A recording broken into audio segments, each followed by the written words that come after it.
বাংলাদেশ জামাত ইসলামীর প্রধান বা যাকে তারা বলে আমিরে জামাত, সেই আমিরে জামাত কয়েকদিন আগে টুইটার বা এক্স হ্যান্ডেল যা বলেন না কেন সেখানে একটি পোস্ট দিয়েছে। সেই পোস্টটা যথারীতি নোংরা এবং কুরুচিপূর্ণতায় পরিপূর্ণ। নারীদেরকে পতিতা বলে সম্বোধন করেছে। কোন নারীদেরকে? যেসব নারীরা ঘর থেকে বের হন, যেসব নারীরা কর্মজীবী নারী, যেসব নারীরা অর্থনীতিতে অবদান রাখেন, সেই সব নারীদেরকে বলছে যে তাদের কর্মকাণ্ড বা তাদের এই যে ঘরের বাইরে যাওয়া, এটি অ্যানাদার ফর্ম অফ প্রস্টিটিউশন, অর্থাৎ প্রস্টিটিউশনেরই আরেকটি ধারা বা আদতে প্রস্টিটিউশন।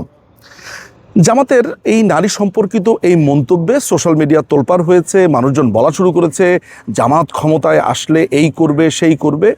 আমার আপত্তির জায়গাটা আসলে এই জায়গাতেই। আপত্তির জায়গাটা কেন? সেটা হচ্ছে এই যে আপনার কাছে খুবই নর্মাল একটা ব্যাপার যে জামাত ক্ষমতায় আসলে, অর্থাৎ জামাত ক্ষমতায় আসবে এরকম একটা সম্ভাবনা তৈরি হয়েছে, এই কথাটা নোট করবেন।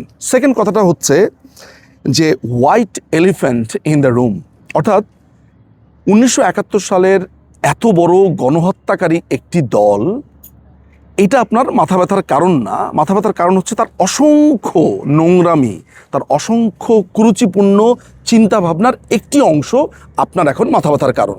আপনি গণহত্যার কথা বেমালুম ভুলে গিয়ে চিন্তা করছেন নারীদেরকে নিয়ে কি বললো। আমি আপনাকে একটু স্মরণ করিয়ে দেই যে এই টুইটার নিয়ে আপনি এত তোলপাড় করছেন। কয়েকদিন আগে জামাত ইসলামের একটা সাক্ষাৎকার আমি দেখছিলাম আল জাজিরাতে। সেখানে পরিষ্কার বলেছে যে নারী নেতৃত্ব কখনোই জামাত আনবে না, কারণ এটা তারা মনে করে যে এটি সৃষ্টিকর্তার চিন্তার বিরুদ্ধে, সৃষ্টিকর্তা যেই আপনার বিধান দিয়েছে সেটির বিরুদ্ধে, এবং তারা এটা কোনোভাবেই মানবে না। এত বড় একটা স্টেটমেন্ট দেওয়ার পর আপনি টুইটারে এটা বলেছে, সেটা নিয়ে আপনি মাতামাতি করছেন। বাংলাদেশে নারীদের অবস্থা কি হবে আর জামাতি ইসলামী কি করবে সেটির একটি নিদর্শন আমরা 5ই আগস্টের পরেই পেয়েছি। তারা বলেছে যে যারা গার্মেন্টসে কাজ করছে করুক, ভালো কথা, তাদের প্রত্যেকেই বোরখা পরতে হবে।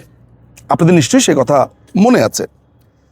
জামাতে ইসলামী এই যে ক্ষমতায় আসলে বা আসতে পারে বা আসার পরে কি কি করবে, এই ভাবনাটা যখন আমাদের মধ্যে একটা নর্মাল ভাবনা হিসেবে আবির্ভূত হচ্ছে, ভয়ঙ্কর জায়গা সেটি। আমার মনে হয় না 1971 সালের গণহত্যার পর বা এত বড় ঘটনা ঘটানোর পর 30 লক্ষ মানুষকে খুন করাতে প্রত্যক্ষ এবং পরোক্ষভাবে জামাতে ইসলামী জড়িত থাকার পর নারীদেরকে নিয়ে পাকিস্তানি যেই খুনে আলবদর পাকিস্তানি যে সেনাবাহিনী তাদের হাতে একের পর এক তুলে দেবার পর আপনি যখন চিন্তা করছেন যে জামাতে ইসলামী নারীদেরকে নিয়ে কিভাবে ভাবে, কিভাবে চিন্তা করে, আমি আপনার এই চিন্তাটা দেখেই আসলে অবাক হই।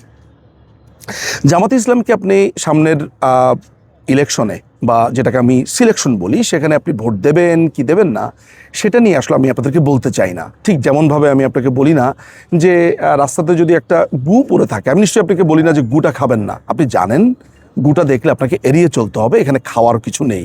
ফলে জামাতে ইসলামকে আপনি ভোট দেবেন কি ভোট দেবেন না, তার পক্ষে থাকবেন কি পক্ষে থাকবেন না, সেটা আমার কাছে জরুরি বিষয় নয়। আমার কাছে এটা দেখানো জরুরি বিষয় যে আমরা আমাদের গত 54-55 বছর সময়ে এই বাংলাদেশে কোনো ডান বাম হয়েছে, বাম ডান হয়েছে, প্রগতিশীল অপ্রগতিশীল হয়েছে, সোশ্যাল ডেমোক্রেট হয়েছে, ফেসিস্ট হয়ে গেছে, নানান ধরনের ফরম্যাট এসে চেঞ্জ হয়েছে। কিন্তু জামাত গত 54-55 বছর ধরে ওই আদি অকৃত্রিমই রয়ে গেছে। ওই যে তার মধ্যযুগের দিকে যাত্রা, ওই মওদুদির চিন্তার সাথে তার মধ্যযুগের দিকে যাত্রা, সে কিন্তু এক চুলও নড়েনি। আপনি বারবার পরিবর্তিত হয়েছেন, আপনার নীতি পরিবর্তিত হয়েছে, আপনার প্রিন্সিপাল পরিবর্তিত হয়েছে, এবং আপনার এই পরিবর্তিত স্বরূপ আপনাকে নানানভাবে জামাতের দিকে টেনে নিয়ে গেছে। আপনি যদি নিজেকে ভালো করে চিনতে শেখেন, ভাবনাকে চিনতে শেখেন এবং মনে করেন যে আপনি ভাবতে পারেন, আমার মনে হয় আপনাকে এটা বলে দিতে হবে না যে জামাতে ইসলামের ব্যাপারে আপনার সিদ্ধান্ত কি হবে এবং নারীদের ব্যাপারে তারা যেটা ভাবছে সেটি নিয়েই আপনার মন্তব্য কি হতে পারে। আমার মনে হয় আপনি ভাবুন, আপনার আরও ভাবনা প্র্যাকটিস করা উচিত। অনেক ধন্যবাদ।